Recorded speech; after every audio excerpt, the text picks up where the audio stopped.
আর এই শিরকি কর্মকাণ্ড ছেড়ে না দিয়ে এক আল্লাহর পথে ফিরে না আসো, কঠিন আযাব তোমাদের জন্য অপেক্ষা করছে। আওয়াজ করে পড়েন আল্লাহু আকবার।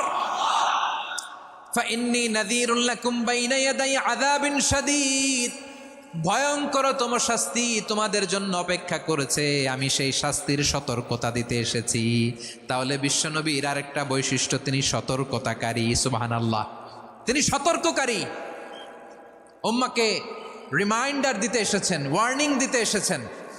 আবার জাহান্নামীরা যখন জাহান্নামে যাবে, ফেরেশতারা ডেকে বলবে, ও কপাল পোড়া জাহান্নামীরা, জাহান্নামে কেন ঢুকলা? দুনিয়ার বুকে কি তোমাদেরকে সতর্ক করার জন্য কেউ আসে নাই?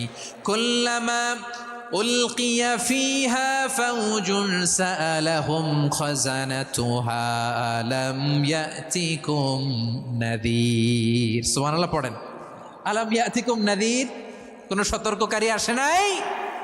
বিশ্বনবী নাযীর হয়ে, সতর্ককারী হয়ে পৃথিবীতে আসলেন।